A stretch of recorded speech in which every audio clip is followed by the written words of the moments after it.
Family, તમારું સ્વાગત છે ફૂડી કિચન પાપામાં। તો આજે આપણે બનાવીશું મૂળાની ભાજી। તો તેના માટે મેં આ રીતે મૂળા જે ભાજી ઉપરની આવે તે ધોઈને રેડી કરી છે અને મૂળાને પણ આ રીતે કટ કરી લીધા છે છોલીને જુઓ।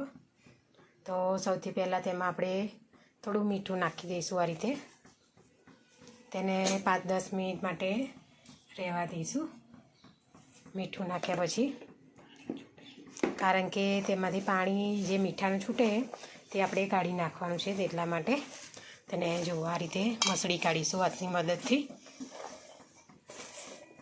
જો આ રીતે મૂળાને પણ આપણે મીઠું નાખ્યું હતું તેને પણ આ રીતે મસળી કાઢીશું, જેથી કરીને તે જે મૂળાનું પાણી વધારાનું હોય તે બધું નીકળી જાય અંદરથી અને મૂળા જે તીખા આપણને જે લાગે છે તેવા ના લાગે। તેટલા માટે આ રીતે ભાજીને પણ આ રીતે આપણે પાણીથી મસળી કાઢી છે બધું નાખીને, મીઠું નાખીને સોરી।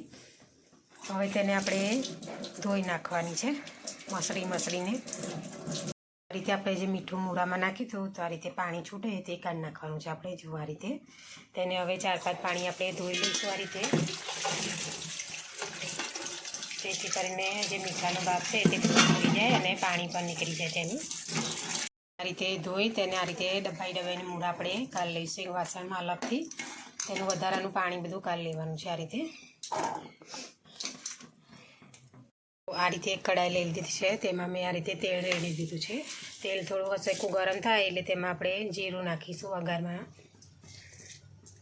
આ રીતે તેલ હજુ થયું નથી, જીરું તતડી જાય ત્યાં સુધી આપણે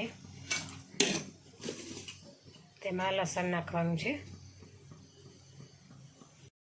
જીરું આપણું આ રીતે તતડીને રેડી થઈ ગયું છે। હવે તેમાં આપણે લસણ નાખીશું આ રીતે। લસણ થોડું ચડે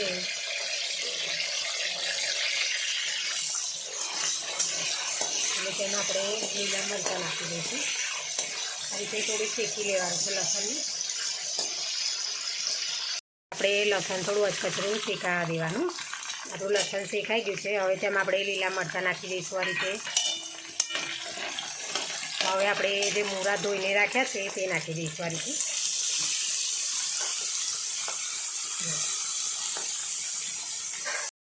આ રીતે મિક્સ કરી લઈશું।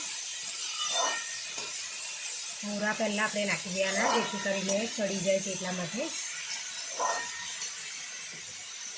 થોડું હવે સ્વાદ પ્રમાણે આપણે મીઠું નાખીશું તેમાં આ રીતે। તેને પણ આ રીતે મિક્સ કરી લઈશું।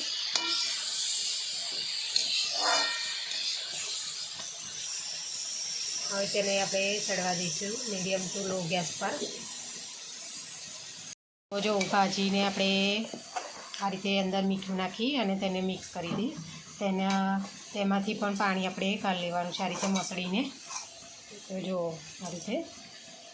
આ રીતે જો પાણી પણ તેમાંથી આ રીતે નીકળે છે જો ભાજીમાંથી। તેને પણ આપણે ધોઈ નાખીશું 2-3 પાણીએ।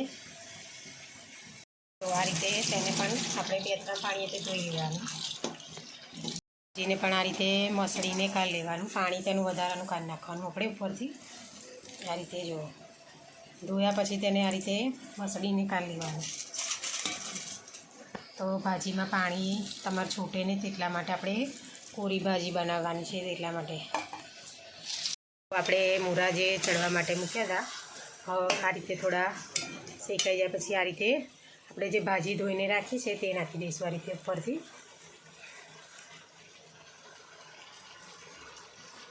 મીઠું તમારા ટેસ્ટ પ્રમાણે લેવું, કારણ કે આપણે ઓલરેડી ભાજીમાં ઉપર મીઠું એડ કર્યું હતું તેટલા માટે તેને મસળવા માટે।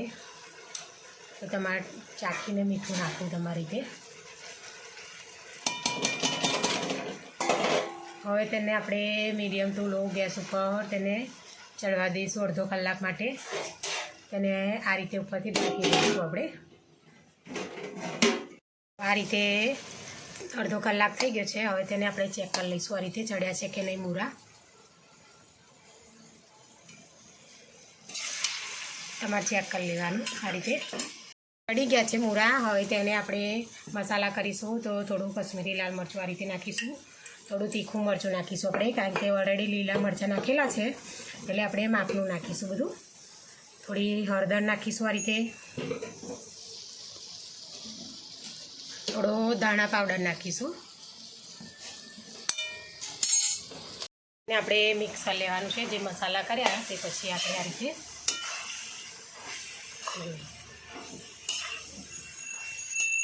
આપણે મિક્સ કરી લીધું છે.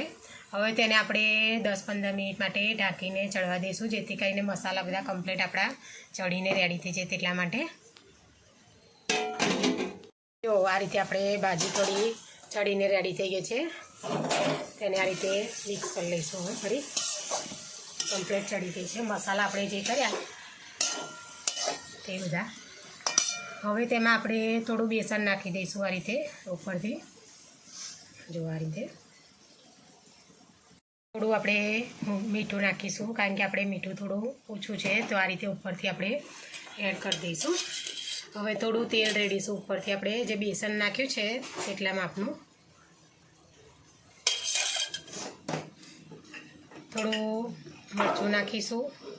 તમારે બધું પહેલાં આપણે જે મસાલા કર્યા તે ઘડીએ ટેસ્ટ કરી જોવાનું. જો ઓછું લાગે તો આ ટાઈમે તમારે ઉપરથી એડ કરી દેવાનું. હવે તેને આપણે 5 મિનિટ માટે ઢાંકીને રેડી કરી દઈશું આ રીતે. જો હવે 5 મિનિટ થઈ ગઈ છે ભાજીને. હવે તેને આ રીતે આપણે મિક્સ કરી લઈશું લોટને અને ભાજીને. જે ચણાનો લોટ આપણે જે 5 મિનિટ માટે રાખ્યો હતો તે બફાઈ જાય તેટલા માટે આપણે ઢાંકીને એ રીતે રાખ્યો હતો. હવે ચડી ગયો છે લોટ તો તેને આ રીતે આપણે મિક્સ કરી લઈશું. તો આ રીતે લોટ આપણો બધો ભાજીમાં મિક્સ થઈ ગયો છે. તેને આપણે મીડિયમ ગેસ પર જ રાખવાની, જેથી કરીને નીચે અળિયામાં ચોંટે નહીં, અને ઉપરથી આ રીતે ઢાંકી દેશો તો તમારી ભાજી એકદમ સરસ કોરી અને સરસ બનશે. ચડી પણ જલ્દી જશે આ રીતે. જુઓ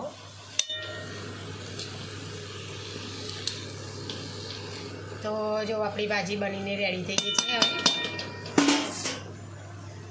તો હવે તેને આપણે સર્વ કરીશું.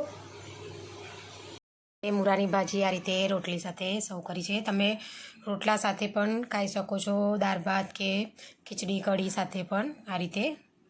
તો જો અમારી ભાજી મૂળાની બનીને રેડી થઈ ગઈ છે આ રીતે.